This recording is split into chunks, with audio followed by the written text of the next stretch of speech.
L'affaire de la femme qui a rip ses 3 enfants et s'est donné la mort par la suite là, il a dit, la vérité est en train de sortir. Ou bien, les vérités sont en train de sortir. La belle-sœur a fait un pseudo voice où elle disait que la femme avait 150 000 le mois, où on faisait ceci pour elle, on a construit la maison, on l'a mise dedans. Pourquoi vous voulez mentir aux gens? Si toi-même, la belle-sœur, tu ouvres ta grande gueule pour dire que je sais que mon frère dérange, je vais faire tes papiers, tu vas venir en bain, comme tu prétends dans le voice là, c'est parce que tu sais que ton frère est un démon. Si tu dis que même si mon frère ne t'aime pas, tu sais que moi je t'aime, c'est parce que tu sais que ton frère est un démon. Tu sais que c'est un diable.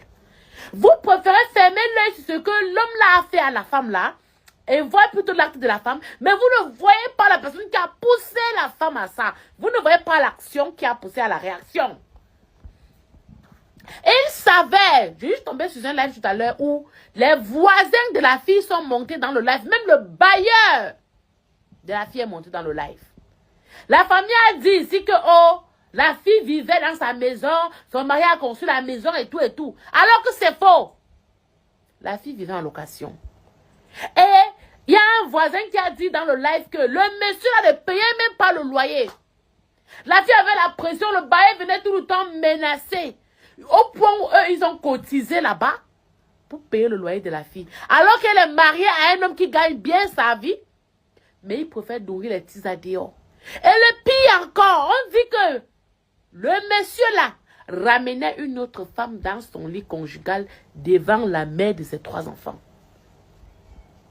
Vous n'allez pas, le sorcier, vous n'allez pas l'inquiéter. Pour vous, c'est normal ce qui s'est passé en fait. Regardez le totem, le génie, l'extraterrestre, la personne ne va parler de lui. C'est la fille, le truc que vous allez acculer, inventer des mensonges. Heureusement que les voisins sont sortis. Les voisins disent que la fille était posée, gentille, bien éduquée comme ça. Elle a...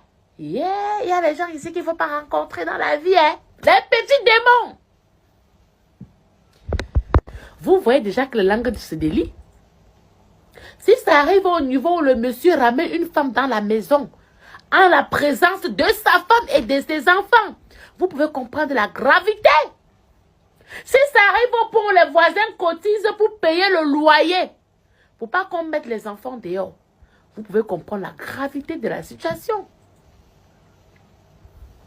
Ça, c'est ce qu'on nous dit. Ce qui est sur la fille n'exposait pas tout. Reste à savoir si tu n'es pas victime de violence physique. Et mais laissons-moi le côté violence physique. La violence psychologique est la violence la plus dangereuse qui puisse exister sur Terre. Il y a des choses qu'au lieu de faire à quelqu'un, vaut mieux tu attaches la personne, tu fouettes bien la personne, après tu passes à autre chose. La violence psychologique, est-ce que vous connaissez même la violence psychologique en fait? En fait, tu deviens folle. Tu délires. Tu bavardes seul. Vous connaissez la violence psychologique? C'est la violence la plus dangereuse, hein? C'est même parfois mieux. La plupart des femmes sont dans les mariages ici dehors avec la tension, les nerfs. Tout ça l'a mélangé à cause de l'homme à la maison. À cause de l'homme à la maison. Je pense que ce monsieur doit aussi répondre de son crime. Parce que oui, c'est un criminel. Si ce qu'on dit là est vrai. Si tout ce qui sort là et que les voisins montent dans les lives, ils parlent comme ça que parlait là. C'est que le monsieur là même doit répondre de ses actes.